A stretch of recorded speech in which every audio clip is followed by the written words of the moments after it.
What's up, guys? Mason the Brock Henderson here, and this is Bull Season 1, Episode 6, Bedside Manor.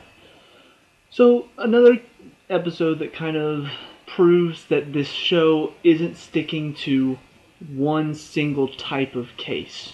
And I like that. I like the fact that it's not always going to be a murder. It's not always going to be, somebody doing, well, in this case it was somebody doing something wrong, but it's not always going to be, oh, somebody stole my idea, so I got to sue them for that. Sometimes it's going to be lawsuits, sometimes it's going to be civil suits, sometimes it's going to be criminal suit. It's a wide variety of it, and I like the fact that they're not just sticking to one single solitary case style. Because if that was the case, I'd get bored so easily. So the fact that they can tackle several types of cases really helps me. It helps me be able to get into the show. I think they may have done one case this year where they were actually prosecuting, I think. I can't remember now.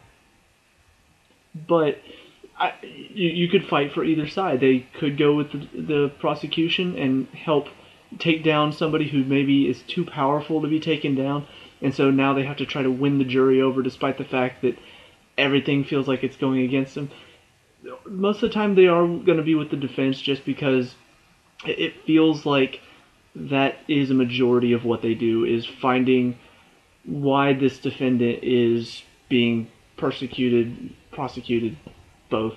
What is causing this? What is going against them? What did they do that put them in this situation? Wrong place at the wrong time. So, I don't know, it's a lot of good stuff that they can look at, a lot of different cases, a lot of different, situations that you can look at. And they're doing a good job with it so far. This one, not my favorite episode so far, this first season. And part of that is due to the fact that the defendant himself, obviously he's supposed to be a jerk, but the problem is they made him almost too much of a jerk, too much of an arrogant, egotistical asshole. I almost didn't want to see him win just to put his ego in check. And obviously because he's a brilliant doctor, because he's a brilliant surgeon, because he's a genius, his mind works differently. But at the same time, you feel like at some point he can't always win, and yet he won again. And even though it makes sense because really he wasn't at fault, at the same time, that last minute outburst that he had about, I'm good at this, I'm brilliant at this, what I do, being a surgeon, but everything else I'm not that good at. Even that one wasn't really enough to make me go, oh yeah, I care for this guy now. I don't know, it's just, I think they did too good of a job at making him a total asshole that I really didn't connect with him. And not even just connect with him, because obviously connecting with a super genius who is kind of a sociopath, it's not possible to completely connect with him, but I should be able to somewhat connect with him. I should be able to at least feel like I understand what's going on. I still don't feel like I truly get that from him. I don't know. Maybe it's just me. Maybe somebody else looked at it and said they did a really good job. In my opinion, I feel like they did too good of a job at making me not like him that I didn't want to see him win the case. And on top of that, the other side of it, the woman who ended up not being able to have kids, they made her too likable.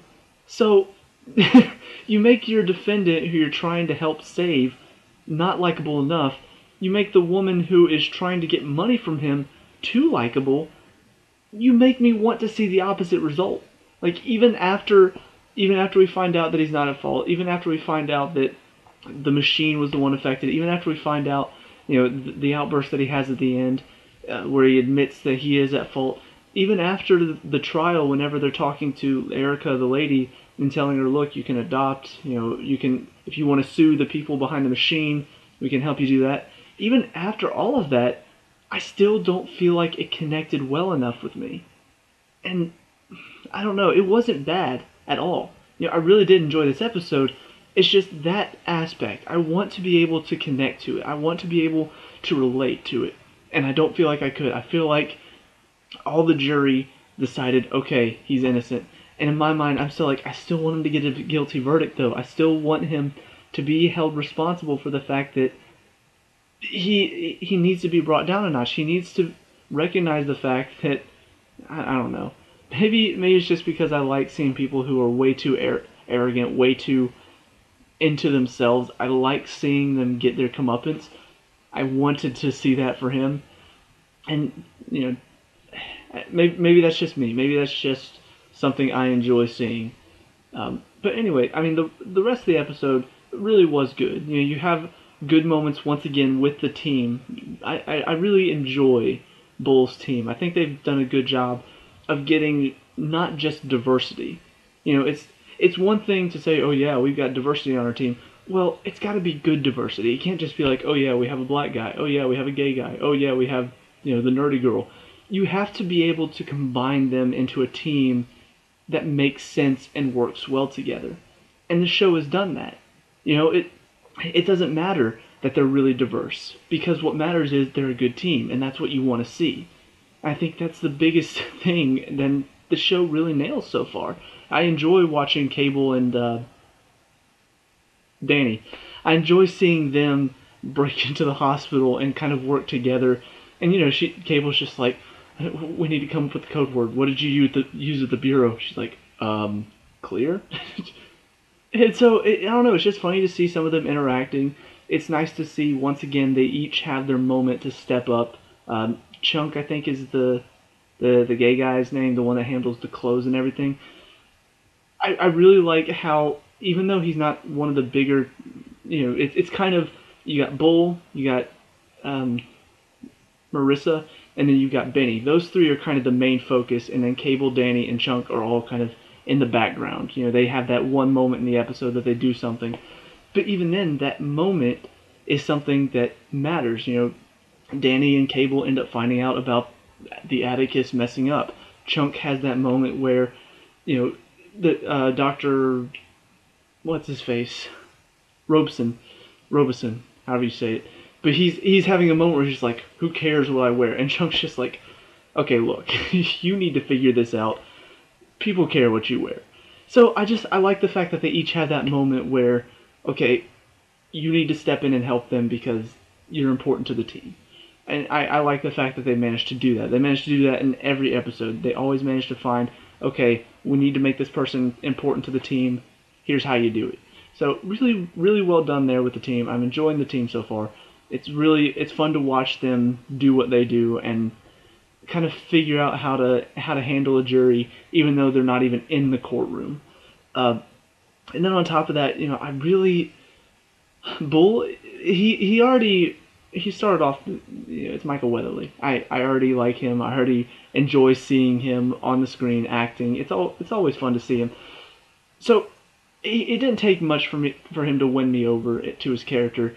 But the more that I see him work, you really connect with him. You really feel like I understand what he's doing and why he's doing it. I mean, throughout this entire episode, it has little to do with the fact that the doctor's an asshole. It has little to do with the fact that he didn't do anything wrong. What matters to him is to find the truth and help people see the truth.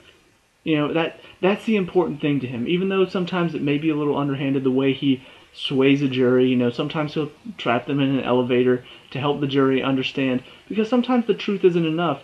But for him, as long as the truth is what wins out, the truth that Dr. Robeson didn't make any mistakes, that truth is what matters to him, and he wants that truth to come out in trial, and he wants that truth to be what wins the trial.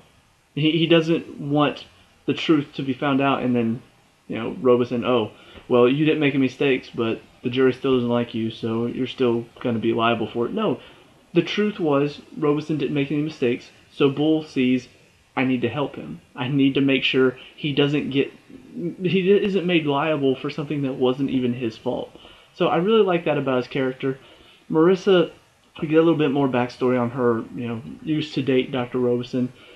I like the relationship that she has with Bull. It's not romantic, but you feel like there's a lot of chemistry there, and like they say at the end, platonic. That is what I feel from them.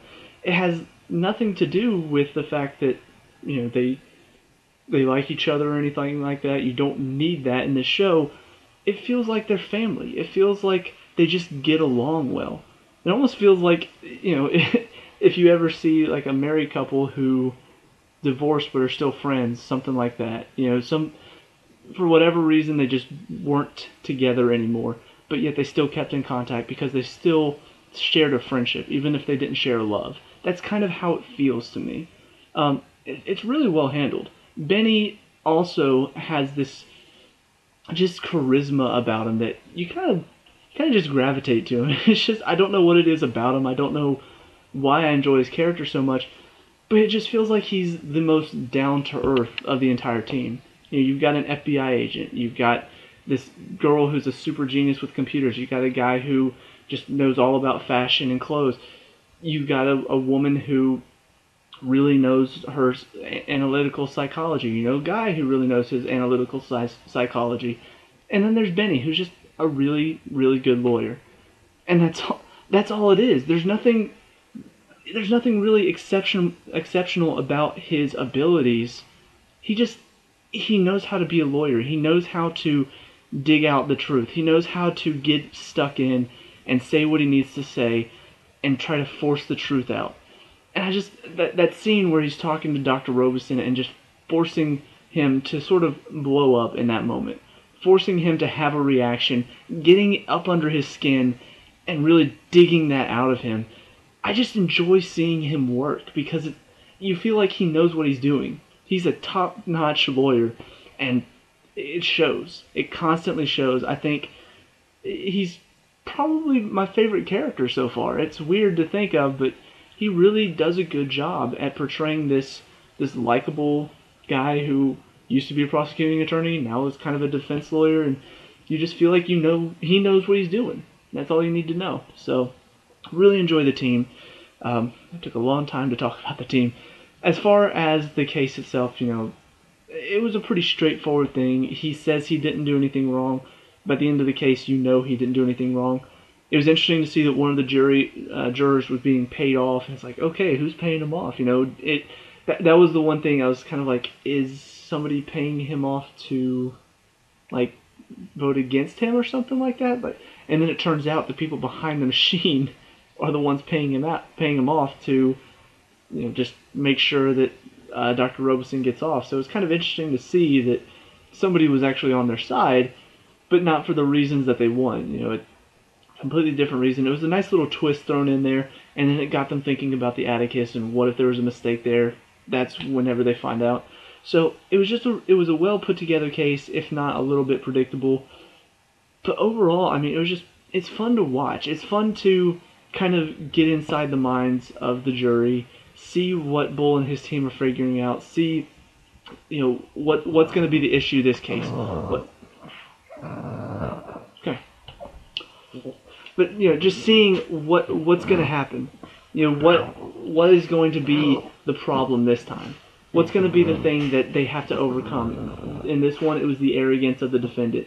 In the last couple, it's been just somebody's trying to cover up the truth. And I don't know, they just do such a good job of making the situations in each episode a little bit different. The obstacles that the team has to overcome, a little bit different. So, I don't know, I really like what this show is doing so far. It's 6 episodes in, and I'm still really enjoying it. Hopefully they can continue to sort of just pick up the pace, maybe start to add in a little bit of backstory for some of the team members, which I'm sure they're going to do at some point. We'll start to see these team members, something happens in one of their lives, family member or something like that. I'm sure we'll get to see more about them. But for now, I like what they're doing. I like the team. I like the cases. So yeah, it's good. So let me know what you guys think down in the comment section below. What did you like and dislike about this episode? Let me know. We can talk about and discuss all that good stuff. Leave a like and subscribe for future Bull reviews. I'll see you at the next one. Peace out.